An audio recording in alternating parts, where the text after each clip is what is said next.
Hello friends, welcome back to our channel. কেমন আছো তোমরা? আশা করছি সবাই ভালো আছো। তো আজকে আমি নিয়ে এসেছি নিউ রেসিপি, আর এই রেসিপিটি তোমরা একবার হলেও ট্রাই করো, কিন্তু খুব ভালো লাগবে। তো আজকে আমি করেছি বাড়িতে, সেটাই তোমাদের সাথে শেয়ার করলাম। তো আমি কিভাবে করছি স্টেপ বাই স্টেপ তোমরা দেখতে থাকো। এই মিষ্টিটি তৈরি করব গোলাপ জামুন মিষ্টি। তো তার জন্য আমার কি কি লাগছে দেখো। প্রথমেই আমি যেই মিষ্টির সেরাটা তৈরি করব চিনির, তার জন্য এক বাটির হাফ পরিমাণ মতো চিনি নিয়ে নিয়েছি। তোমরা লিমিট বুঝে দেবে। আমি অল্প মিষ্টি করব, তার জন্য অল্প সেরা তৈরি করব। আর তোমরা অবশ্যই ওর মধ্যে একটা এলাচ ফাটিয়ে দেবে। আমার কাছে এলাচটা ছিল না, তার জন্য আমি দিইনি। ওইটা দিলে ভালো একটা ফ্লেভার আসবে। তোমরা দেখতেই পেলে যে আমার সেরাটা তৈরি হয়ে গেছে। অনেকটা জাল দিয়ে আমার সেরাটা এইভাবে তোমরা হাত থেকে একটু দেখে নামিয়ে নেবে। তো আমার হয়ে গেছে। এবার কড়াই বসিয়ে ঘি দেব। ঘি দিয়ে আমি সুজি দিয়ে দিয়েছি। একটু ভাজা ভাজা হলে পরে ময়দা দিয়ে দেবো। ময়দা দেওয়ার পরেও আবার একটু ভাজা ভাজা করে নিতে হবে। এটা কিন্তু বেশি ভাজলে হবে না, হালকা ভেজে নিলেই হয়ে যাবে। তার মধ্যে এবার আমি গরুর দুধ জাল দিয়ে রেখেছিলাম, সেটা আমি এর মধ্যে দিয়ে দেবো। একটা ডো করে নেব, যেরকম ময়দা আটা মাখার যে ডোটা হয় ওই রকম একটা ডো করে নিতে হবে। হালকা মিডিয়ামে জাল দেবো। আর এর মধ্যে একটা 10 টাকা দামের দুধের প্যাকেট রেখেছি, সেটাই আমি এর মধ্যে এবার দিয়ে দেবো। দিয়ে ভালো করে নাড়িয়ে চাড়িয়ে এরপরে একটা থালায় নামিয়ে নেব। আর তোমরা কিন্তু অবশ্যই গরম থাকতেই ওটাকে মাখার চেষ্টা করবে, না হলে কিন্তু দলা পাকিয়ে যেতে পারে। তার জন্য আমি কিন্তু ওই গরম অবস্থায় একটু মাখানোর চেষ্টা করছি, তোমরা দেখতেই পাবে। এর মধ্যে আমি হালকা ঘিও দিয়ে দিয়েছি। এবার ঘিটা দিয়ে ভালো করে গরম অবস্থায় মাখাতে হবে। দেখো আমি কত সুন্দরভাবে গরম অবস্থায় মাখিয়ে নিয়েছি, আর এত সুন্দর মোলায়েম হয়েছে, তোমরা দেখেই বুঝতে পারছো।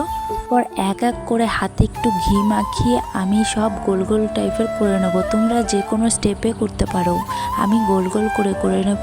আর আমি এক হাতে ক্যামেরা বলে আমি করতে পারছি না, তার জন্য আমি সবকটা করে তারপরে তোমাদেরকে দেখাবো। দেখো আমি সবকটা কিন্তু রসগোল্লা করে নিয়েছি, আর দেখে মনে হচ্ছে পুরো রসগোল্লা রেডি, কিন্তু না, আমি এইভাবে করব না। তোমরা কমেন্টে বলো আমাকে যে এরকম একটা রসগোল্লার রেসিপি আনতে, আমি অবশ্যই করব, কমেন্টে জানিও। কিন্তু আজকে আমি এইভাবে করব না। আজকে তো আমি গোলাপ জামুন করছি, তার জন্য কড়াইতে তেল নিয়ে নিয়েছি। আর এই কড়াইয়ের মধ্যে সব মিষ্টিগুলোকে এর মধ্যে হালকা করে ভেজে নিতে হবে। হালকা বলতে মিডিয়াম ফ্লেমে রেখে লাল লাল করে একটু ভেজে নিতে হবে।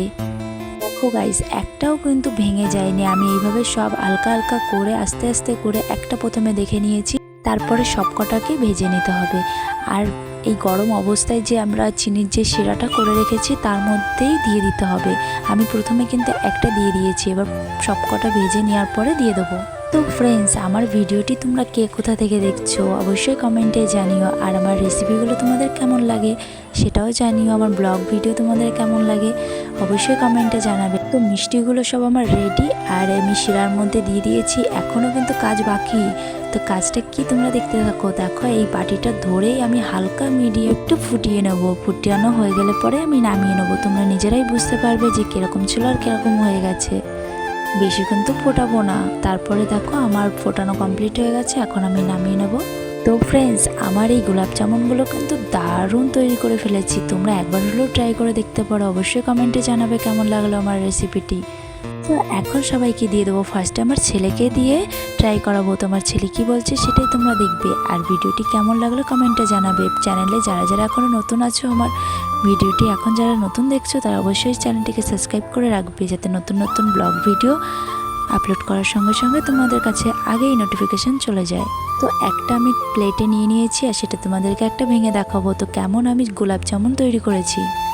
নিজেরাই বুঝতে পারছো যে শিরাটা কত সুন্দর হয়েছে, তাহলে মিষ্টিটা তো পুরো পারফেক্টলিভাবে হয়েছে। দেখো ভেঙেছি, পুরো নরম তুলতুলে একেবারে হয়েছে। আমি তো গরম অবস্থায় তোমাদেরকে দেখাচ্ছি, সামান্য একটু ঠান্ডা হলে পরে পুরো শিরাটার মধ্যে ঢুকে যাবে, আর খেতে আরও টেস্ট লাগবে। তো ফ্রেন্ডস, আজকের রেসিপিটি এই পর্যন্ত। কেমন লাগলে অবশ্যই কমেন্টে জানিও। ভালো লাগলে লাইক কমেন্ট চ্যানেল সাবস্ক্রাইব করে দিও। দেখা হবে নতুন কোনো ভিডিওর সঙ্গে। আর আমার ছেলে কি বলছে সেটা শুনে নাও। আমি না, আমি খেয়েছি, তুমি খাও। হ্যাঁ তুমি খাও। আমি খেয়েছি। ভালো হয়েছে? ও ঠিক আছে, তাহলে তুমি খাও। গরম, একটু ঠান্ডা হয়ে নিক, তাহলে আরো ভালো লাগবে। আমি একটু ঠান্ডা করে দিই, দাঁড়াও।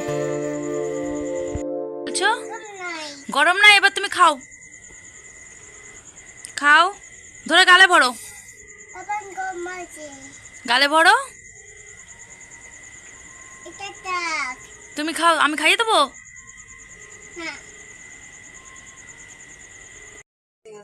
এদিকে তাকাও, এদিকে তাকাও, ভালো হয়েছে?